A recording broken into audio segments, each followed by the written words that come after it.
What you are looking at is my complete Kirby collection. Every game released in the United States, all sealed, all graded. This collection took me nearly 15 years to complete. Always being a Kirby fan since my first game, Kirby Air Ride on the GameCube, I made it my journey to collect all these games sealed and graded. And without further ado, let's get started into the first game of the franchise. As we chronologically go through this entire collection, the first game, Kirby's Dream Land, debuted the character and franchise in 1992. As you guys can see, I have two copies of this game, one being the 3-line warranty, and the other one being the bestsellers Player's Choice variant. The Player's Choice variant is a 9.68+, which is actually tied with one other copy for the highest grade on the WADA and PSA census. In this game, Kirby did not yet have his signature copy transformation ability, and on top of that, the American localization team painted Kirby white on the box because they never got word from Japan that he was actually pink and just made him white due to the fact that the Game Boy had a white screen. In this game, Kirby stops King Dedede from stealing Dreamland's food, and it is the first game to start off my favorite video game franchise of all time. Next up, we have the 1993 release of Kirby's Adventure on the NES. This is the first game to feature copy abilities for Kirby, and it is also the first game that Kirby was depicted pink in the United States. This game is an absolute masterpiece of a game, and I am so hyped to have this 9.4 A+ in the collection. The colors on this box are super vibrant, and it is a must-own for any Kirby fan, and if you haven't played it already, I can't suggest it enough. Next up, we have the 1993 release of the original first Kirby spin-off game in the franchise, Kirby's Pinball Land. In this game, players would use Kirby as a ball in a pinball machine to play, beat enemies, and get a high score. This game actually holds up really well, and if you haven't played it already, I highly suggest you do. It's actually available on the Virtual Console on the Nintendo Switch today, so if you have it, make sure that you give it a play and let me know what you think about it down below in the comments. Unfortunately, this also does happen to be the Player's Choice variant. I'm still on the hunt for one of the original printings, but I'm sure I'll find it sooner or later in a condition that I want. What's really interesting after the release of Kirby's Pinball Land is that the next two games were also spin-off games in the franchise. This is the 1995 release of Kirby's Dream Course on the Super Nintendo Entertainment System. It's pretty much Kirby's take on golf. I actually got this game raw and it graded a nice 9.6 A+ with WADA, and I was super happy to add this to the collection. This artwork is really, really nice. I love the colors. I love Broom Hatter on it, and this was one of the most elusive games for me to add into my collection. I was super stoked to finally add it when I did, and I really, really enjoy this game a lot. In 1995, we got yet another Kirby spin-off in Kirby's Avalanche on the Super Nintendo. In this game, it's kind of like Kirby's play on like Tetris a little bit. You have to like match colors and versus other enemies. It's a pretty fun game. And they actually also made this game with a different variant. As you can see in the bottom left, this is the K to A, which symbolizes that it's the first print of the game. If it wasn't a K to A and it had the letter E, that shows that it is the second print of the game or other later prints. So this is a really nice one to add into the collection as well. And I actually bought this game raw back in the day during the Super Bowl like 10 plus years ago. So this is a really cool piece of my collection. Next up in 1995, we have the release of Kirby's Dream Land 2 on the Nintendo Game Boy. This game introduced characters such as Rick, Kine, and Koo, Kirby's animal friends, and also launches the Dark Matter trilogy in the franchise. As you can see, I have two games in my hand, one being a 9.4 A+ in the original printing of the game, as well as an 8.0 A+ in this Player's Choice variant of the game. This game also launches the Dark Matter trilogy, which for Kirby fans know that is a very iconic and important trilogy in the franchise, as it shapes up one of Kirby's most infamous villains, Dark Matter. This game, especially the 9.4, was not only elusive but super duper expensive, and to have one in such high grade is just such an impeccable piece of my collection. So I was super excited to finally get my hands on this one when I did. And next up, we have the release of Kirby's Block Ball, another spin-off game in the Kirby franchise on the Nintendo Game Boy. But I love the box on this game. It's a really cool take on games like Pong, where you got to break blocks with Kirby, and it's like really, really fun. It holds up really well to this day and is one of my favorite boxes in my collection. Once again, if you haven't played it, I highly suggest you do. It is also available on the Virtual Console on the Nintendo Switch. Next up, we have the Super Nintendo game of Kirby Superstar, and this game released in 1996, and for those who haven't played it, this is one of the best Kirby games and honestly one of my favorite video games of all time. This game has 8 different modes. It is just impeccable start to finish. For people who aren't as tapped into the Kirby franchise, this is the game that actually debuted the song Gourmet Race, which we all know and love, and this game is just impeccable. This game also does have a remake, which will be coming up soon in the video, but this game is one of my favorite Kirby games to date, and it is also one of the best Super Nintendo games. This game really just is revolutionary, and I think that anyone who hasn't played it should definitely give it a go. Next up, we have the last title released on the Nintendo Game Boy, the original one, Kirby Star Stacker. This game is super, super dope. I love the colors of this box. This game actually has a different variant with a new release sticker. This one does not have that sticker, and this one is the highest grade with a 9.2 A plus in it. This game is super fun. You have to like match and verse the animal friends in it. There's also a deluxe version or a later release version on the Super Famicom, and it is the only main Kirby game that was ever released solely in Japan that was never released in the United States. So that's why at the beginning of the video, when I said my complete United States run of the Kirby franchise, sealed and graded, that's exactly why I had to say it, because there is one game that was never released in the United States or outside of Japan, and that is the version of this on the Super Famicom. Now, if I had to start this Kirby collection all over again, the one game I would not be having a good time looking for would be Kirby's Dream Land 3. For those who don't know, this was actually the last Nintendo released game on the Super Nintendo. The N64 was already released when this game came out, so they didn't print a lot of copies because they didn't think a lot of people would backtrack to getting a Super Nintendo game when their new console was out, which makes this probably, if not definitely, the hardest Kirby game to find, let alone in sealed condition. I got super, super stoked when I won this off Heritage Auctions. This game is just impeccable. It is so hard to find.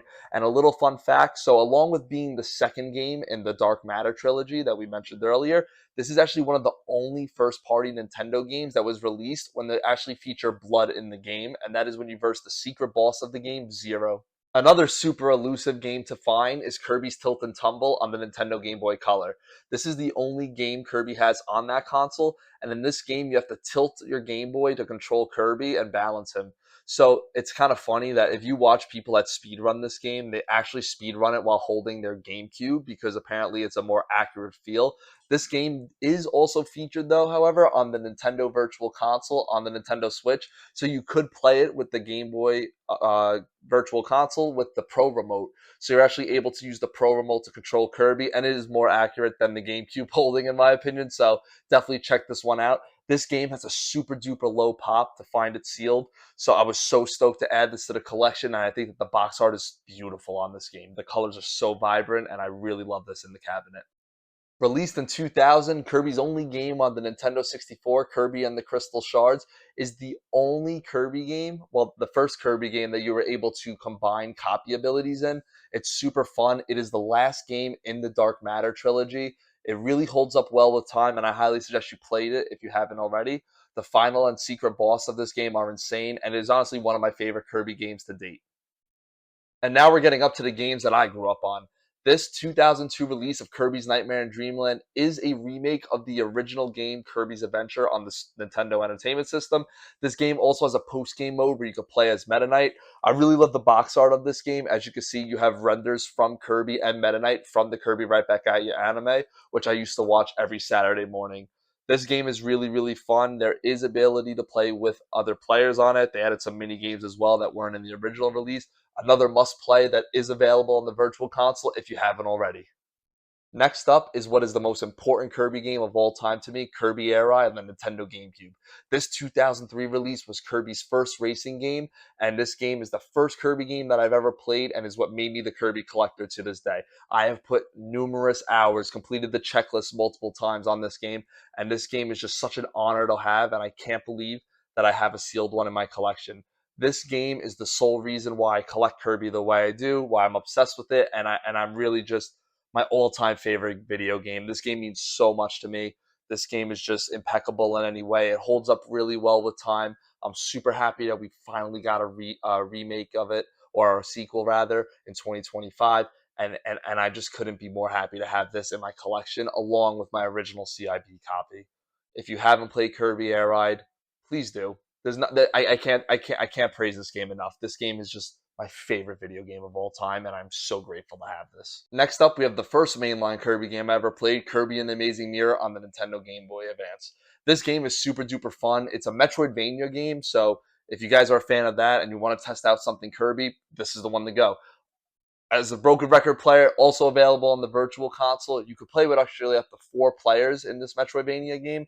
So you could play it online with friends, and it's super, super fun. I actually never had the chance to play with friends back in the day, but recently did beat it with friends over Nintendo Online. So definitely pick this one up, play this game. This game is brilliant and it is super fun. Next up, we have the 2005 release of Kirby Canvas Curse on the Nintendo DS. This game, you control Kirby with a paintbrush, and it's super duper fun. It holds up really well, and I highly suggest you guys play this one if you haven't already. This copy got a WADA 9.8 A+, and it is a super fun game to add to any collection, and I just love the artwork on the cover of it. Next up, we have the 2006 release Kirby Squeak Squad on the Nintendo DS. This one got a 9.6 A+, and it's a super fun game. You could actually combine abilities, not to the same extent as you would in 64, but you could kind of give like swords, like elemental abilities and stuff like that. So it's a super fun game to add. I actually really love the collectible content in this game, and it's super, super fun. And this game has a lot of good moments in it. And this is, if you ever heard the ongoing joke when Kirby killed the god because someone stole his cake, this is the game it's based off of, so that's just a little fun fact for you guys. And here's a contender for the greatest Kirby game of all time, Kirby Superstar Ultra on the Nintendo DS. A remake of the release of Kirby Superstar on the Super Nintendo. This game just elevates that game to new heights. It's so much smoother. They add some more modes, some more gameplay features, and it's just super, super fun. This game is one of the best Kirby games of all time. Honestly, if not the best mainline Kirby game of all time. I highly suggest anyone play it that never did, and it is super, super fun. I love the metallic shine that the front has on the cover, and this game is just impeccable in every way. Another great Kirby title coming up here with the 2010 release of Kirby's Epic Yarn on the Nintendo Wii. This game was actually supposed to be the game of the second main character, Prince Fluff, but in the development of the game, they thought that Kirby would be a better suited protagonist for the game. This game is super fun. It's a super like one of those like cozy games, I guess, where it's kind of just pick up and play, and it's very relaxing. This game actually has very good remixes of a lot of past Kirby themes and a nice like softer vibe. So if that's something up your alley, this is definitely a game worth picking up on the Nintendo Wii. This game is also a 9.6 A++, which is the highest on the WADA and PSA Games Pop to this day. Next is the 2011 DS game Kirby Mass Attack. This game is actually the closest that a villain has ever gotten to defeating Kirby. In this game, Kirby is split into 10 weaker copies of himself, and you have to kind of like literally jump people with Kirby, so it's kind of fun and literally just beat them down with him. This game is super fun. It takes a good advantage of the stylus, which a lot of these Nintendo DS games did do with the Kirby franchise, such as Canvas Curse. This game is super fun. A lot of fun mini games on this game, and the soundtrack's actually really good too. And I think it's one of the most underrated scores in the Kirby franchise. Definitely pick this one up if you haven't. I do think this is one of the cheaper Kirby games that you could pick up and play, but nevertheless, one of the better ones to have in my collection because I am such a fan of this game. Next up on the Wii, we have the 2011 release of Kirby's Return to Dreamland, and this is probably my favorite mainline Kirby game ever released. They did remake this, or remaster it rather, on the Nintendo Switch, which we'll get into later is a better version of it, but this game is impeccable. This game introduces Bandana D as a playable character for the first time, and really set the foundation for what the Kirby franchise will be in the years to come. This game is super, super dope. If you haven't played it, you have to play this one. If you had to play one Kirby game on this list, I would say it has to be this one. This game is super fun. The soundtrack is amazing. The final boss is most likely my favorite boss in any video game from Nintendo. So, gotta pick this up if you haven't played it. I can't praise this game enough. It plays with up to 4 players, and it's just a joy from start to finish. Next up, we have the Kirby 20th Anniversary Dream Collection on the Nintendo Wii. This features 6 Kirby games and was actually the game that gave me the ability to play Kirby's Dream Land 3 and 64 for the first time in my childhood. This is super dope. It actually did come with a pink slipcover. I do have a sealed one in this pink slipcover in storage in my room, but however, they don't grade it with WADA or PSA, so I didn't get it graded yet. This is just the game itself graded and sealed. It's a super fun thing to get. There's 6 games. It's a soundtrack that comes with it, and there's also an art book that comes with it. Honestly, trying to put my Kirby bias aside, it is one of the better anniversary collections I've ever seen throughout any company, and it is very fun and it's a very good way to pick up. I love the front of the box. It plays tribute to the Kirby Superstar on the Nintendo Super Famicom in Japan that has the same similar wooden look to it. Next up, we have the release of Kirby Triple Deluxe on the 3DS. This game is very, very fun. It's super inspired off of Return to Dreamland and has a very similar engine. This game has two variants. As you can see, I have the original first print in one hand, as well as the Nintendo Selects in the other hand. This game is super special to me because this sealed copy of the original release that I have was actually picked up from the Nintendo New York store, which went by Nintendo World at the time. And when I was a kid, I would always go to these events, and I still do to this day. But they used to be so much fun. And as you can see on the back, there still is the sticker showing that it was from the Nintendo World store. So this game has a very big sentimental value to me. That was some of my favorite childhood memories that I have going to a bunch of these events. And in the next few games, you will see that I also have more games with the Nintendo New York sticker. I also really appreciate PSA and Wada Games for recognizing the Nintendo World sticker on the back when I requested it. And this is just a super monumental piece in the collection due to the sentimental value it holds to me. Next up, we have the only Kirby Wii U game out there, Kirby and the Rainbow Curse.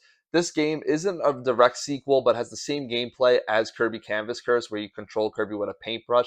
It has a super duper cool claymation style to it that holds up really well to this day, and really did use the Wii U's gamepad to its full potential.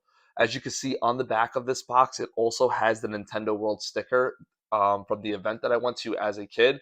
And like I said before, those are just some of the best things that I've done in my childhood. So any game that has that sticker really means the world to me. Even though that I might have canceled it out from getting the A++ on the seal, to me that sticker means everything. And I once again want to thank PSA and Wada Games for recognizing it. Next up, we have two copies of Kirby Planet Robobot on the 3DS, which a lot of people will consider to be Kirby's greatest game. This game is super fun. It gives Kirby a mech suit. There's a post-game mode with Meta Knight, and it has such a cool soundtrack and really fun gameplay on the Nintendo 3DS.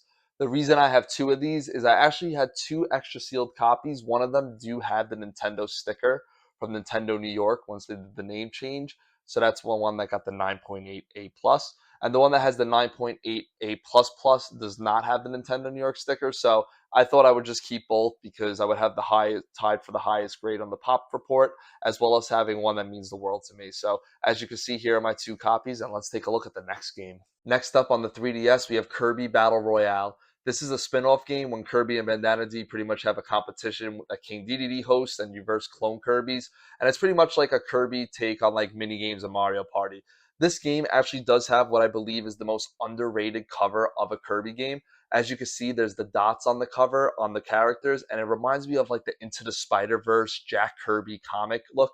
It's super, super dope. It has a really nice effect, and I think that this cover is well worth just buying the game alone without even the gameplay, if I'm being honest. This is one of the cheaper ones you can find online, so if you don't have this in your collection, fun game, really cool artwork on the cover. Highly suggest picking this up, and having a 9.8 A++ in this cover, which is also tied for that top pop, is a real honor to have in the collection. Next up, we have the first Switch game, Kirby Star Allies, which got a 9.8 A+, which is tied for the top pop when you look at the first print.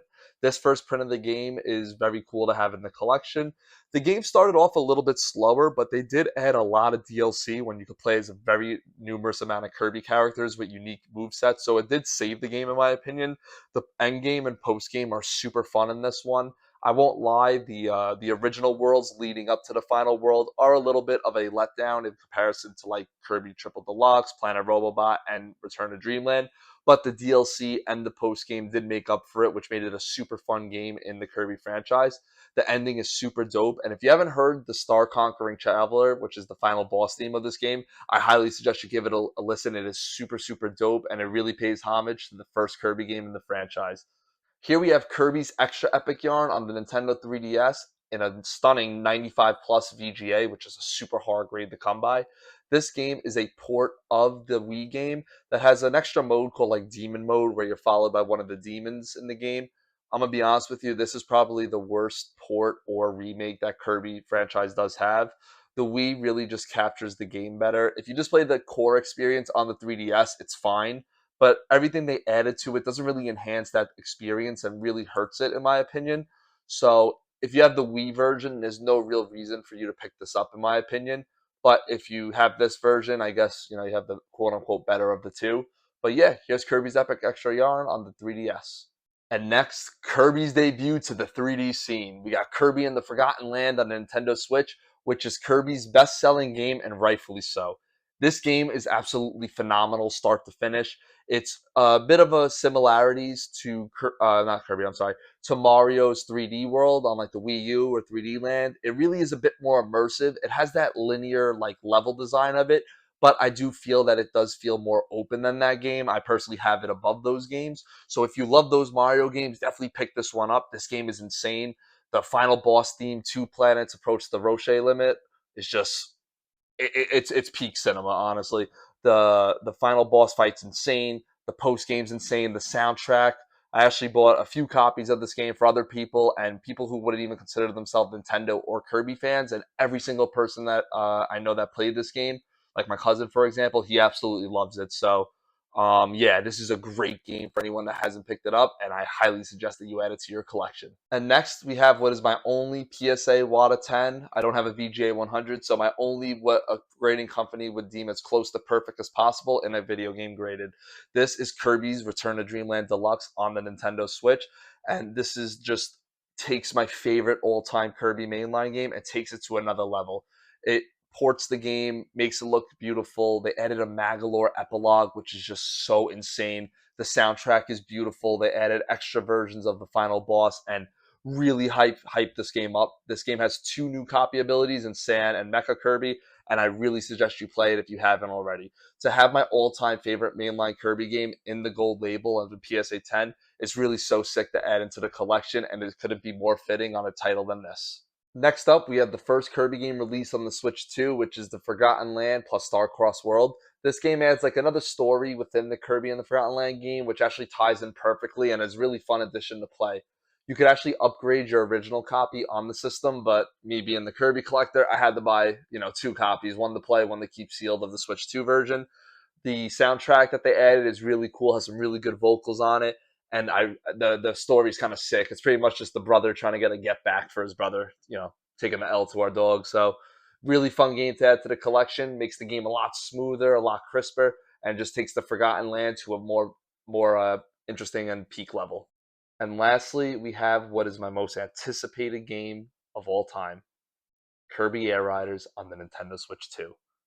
When this game was announced last year on April 2nd, around 10:56 a.m., or 9:56 a.m. rather, my coworker thought someone died. I genuinely just I went ghost. I couldn't believe it that my all-time favorite game was getting the sequel it finally deserved.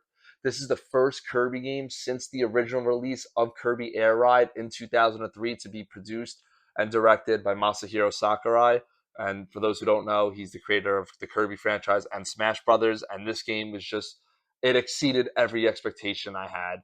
The gameplay is impeccable. The soundtrack's insane. There's an awesome story mode. The amiibos are so fun.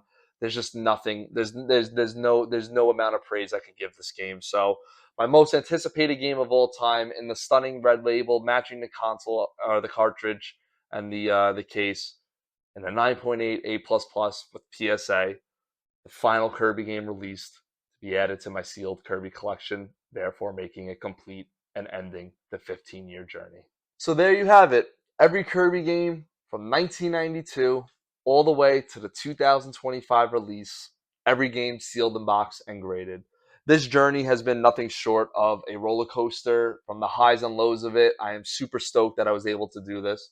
The Kirby franchise just means so much to me. It is my all-time favorite franchise. It's my all-time favorite video game, my all-time favorite character, and I'm really just honored to have been able to complete this over the years and have the opportunity to, make this finally happen. So thank you so much for sticking around for this journey. It's been a journey for me. I appreciate you guys sticking along for this longer video. If you have any comments, any concerns, any questions, love stuff like this, please make sure to let me know down below. Subscribe for more collectible videos, more Kirby videos, and thank you so much for tuning in on this video. It means the world to me. And yeah, that's about it.